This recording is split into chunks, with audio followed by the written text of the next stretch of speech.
محترم ناظرین السلام علیکم، میں ہوں ڈاکٹر الطاف شیخ، چلڈرن اسپیشلسٹ۔ اس ویڈیو میں بچوں کے عام مسئلے قبض یعنی کانسٹیپیشن کے حوالے سے بات ہوگی۔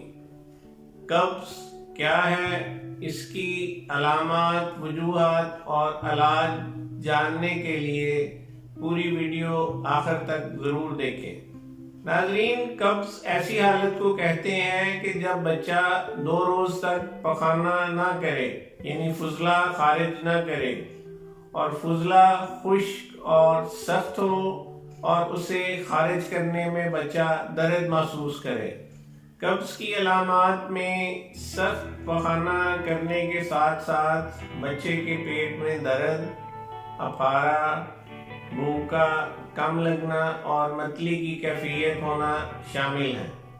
ناظرین، کچھ پیدائشی بیماریاں بچوں میں قبض کا باعث بنتی ہیں، جن میں ہرشسپرونگ ڈیزیز یعنی بڑی آنت کی بیماری اور اسی طرح کچھ اینڈوکرائن پرابلمز جیسے ہائپوتھائرائڈزم وغیرہ شامل ہیں۔ ناظرین، قبض کی حالت میں جب بچہ فضلہ خارج نہیں کرتا تو فضلے میں موجود پانی انتڑیوں کے اندر جذب ہو جاتا ہے، جس سے فضلہ مزید سخت اور خشک ہو جاتا ہے اور اسے خارج کرنے کے لیے بچے کو زور لگانا پڑتا ہے، اور زور لگاتے وقت انتڑیوں کے اندر اور پخانے والی جگہ کے گرد زخم ہو جاتا ہے، جس کی وجہ سے بچہ پخانہ کرتے وقت درد محسوس ہونے کی وجہ سے پخانہ کرنے کی حاجت کو روکتا ہے اور جس سے قبض میں مزید اضافہ ہو جاتا ہے۔ ناظرین، آج کل قبض کی بڑی وجہ بچوں کی خوراک میں غذائی ریشہ کی کمی یعنی لو فائبر ڈائٹ ہے۔ بچے آج کل میدا سے تیار شدہ اشیاء جیسے پیزا، برگر، نوڈلز اور جنک فوڈز وغیرہ زیادہ کھا رہے ہیں، جن میں فائبر کی کمی ہوتی ہے جو کہ قبض کا باعث بنتی ہے۔ اسی طرح فیڈر کا زیادہ استعمال یعنی بھوک مٹانے کے لیے دودھ کا زیادہ استعمال، مائیں اکثر اپنی سہولت اور آسانی میں بچوں کو دودھ سے بھرا فیڈر بار بار پلاتی ہیں، جن سے بچے کو فائبر نہیں ملتا اور بچہ غذائیت کی کمی کے ساتھ ساتھ قبض کا بھی شکار ہو جاتا ہے۔ اسی طرح شوگر ڈرنکس، دیگر مشروبات اور جوس وغیرہ بھی قبض کا باعث بنتے ہیں، کیونکہ ان میں بھی فائبر کی کمی ہوتی ہے۔ لو فائبر ڈائٹ کی وجہ سے فضلہ نہیں بن پاتا اور بچوں میں قبض کی شکایت ہو جاتی ہے۔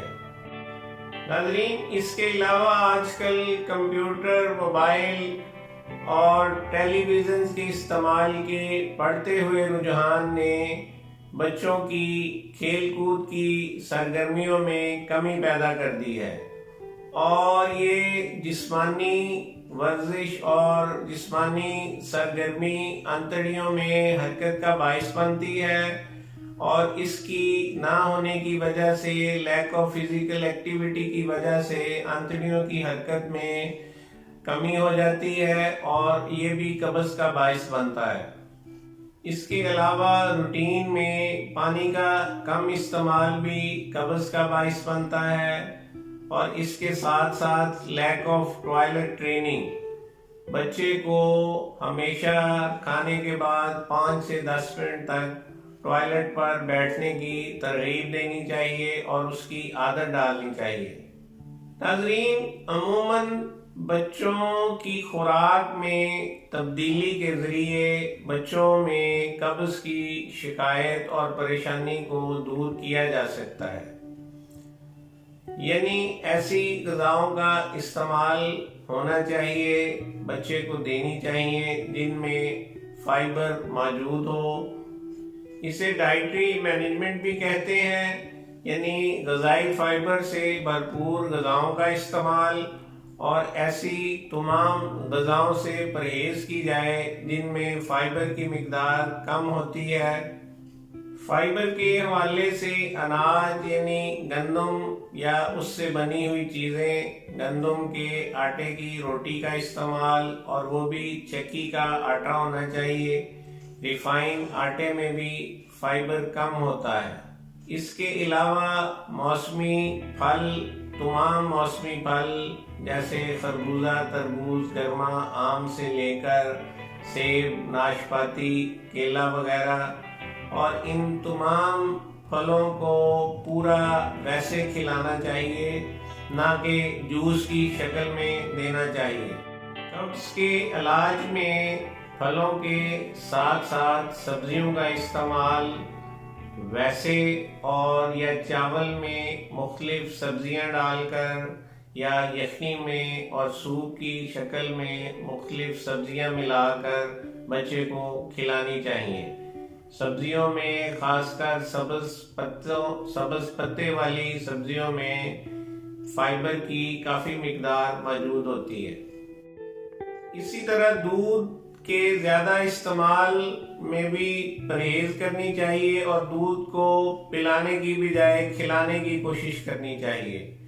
دودھ میں مختلف اشیاء ملا کر اس کی مختلف ریسیپیز بنا کر بچے کو کھلانی چاہیے، تاکہ دودھ میں فائبر کم ہوتا ہے اور جب اس میں کوئی اشیاء، کوئی چیز، کوئی چاول کی کھیر، کوئی سابودانہ، کوئی بسکٹ ملا کر، سوئیاں، جب کوئی چیز ملا کر بچے کو کھلائی جائے گی، فائبر اضافہ ہوگا، فائبر ڈائٹ کا، تو یہ بچے کو خوراک کے ساتھ ساتھ اس کی قبض کو ٹھیک کرنے میں بھی فائدہ مند ثابت ہوگی۔ ناظرین، قبض کے گھریلو علاج کے حوالے سے دودھ میں کھجور ملا کر اس کا شیک اور انجیر کا شیک اور اسی طرح سیب اور کیلے کا شیک وغیرہ بچوں میں قبض کی شکایت کو دور کرنے میں مدد دیتا ہے۔ اسی طرح جوس کی بجائے بچے کو پورا پھل کھلانا چاہیے تاکہ فائبر کی پوری مقدار ملے۔ جوس پلانے کے بعد جو اس کا پلپ اور گودا ہم پھینک دیتے ہیں، وہی اگر بچے کو ویسے پھل کھلایا جائے، وہ پورا گودا اور پلپ بچے کے اندر جائے، اس کو فائبر ڈائٹ ملے، تو قبض کو دور کرنے میں آسانی ہوتی ہے۔ اسی طرح بچوں میں جسمانی سرگرمیوں میں اضافہ کرنا چاہیے، انہیں کھیل کود کی ترغیب دینی چاہیے، موبائل، ٹیلی ویژن، کمپیوٹر پر کم سے کم وقت گزارنے کو ترجیح دینی چاہیے، سمجھانا چاہیے، ہدایت کرنی چاہیے۔ ڈائٹری مینجمنٹ، فزیکل ایکٹیویٹی کے ساتھ ساتھ ٹوائلٹ ٹریننگ، جس طرح پہلے بات ہوئی کہ بچے کو خوراک کے بعد، کھانے کے بعد 5 سے 10 منٹ ٹوائلٹ پر بیٹھنے کی ترغیب دینی چاہیے۔ ایک اور اہم بات، آج کل جو پیمپرز کا زیادہ استعمال بچوں میں کیا جا رہا ہے، اس وجہ سے بھی بچے میں ٹوائلٹ کرنے کی، اسے پخانے کرنے کی ترغیب نہیں آتی، پوزیشن نہیں بنتی اور بچہ قبض کا شکار ہو جاتا ہے۔ ناظرین، قبض کے علاج میں وجوہات دور کرنے کے ساتھ ساتھ ادویات میں ایسی اشیاء کا استعمال شامل ہے جن سے پاخانہ نرم ہو جائے اور بچے کو فضلہ خارج کرنے میں آسانی ہو، جیسے لیکٹولوز وغیرہ۔ چھوٹے بچوں میں گلیسرین کی سپوزیٹری کا بھی استعمال کیا جا سکتا ہے۔ ناظرین، قبض کی تشخیص میں خون کے مختلف ٹیسٹ جیسے ہارمون لیول وغیرہ، تھائرائیڈ ہارمون، سیلیک ڈیزیز کے حوالے سے اینٹی باڈی ٹیسٹ، اور اس کے ساتھ ساتھ digital examination, abdominal X ray, rectal biopsy اور دیگر ٹیسٹ بیریم انیما شامل ہیں۔ ناظرین، ویڈیو میں بچوں میں قبض کے متعلق اور اس کے حل کے حوالے سے دی گئی معلومات مناسب سمجھیں تو اپنے حلقہ احباب میں ضرور شیئر کریں۔ ویڈیو اچھی لگی ہو تو لائک ضرور کریں اور میرا چینل بھی سبسکرائب کر لیں۔ شکریہ۔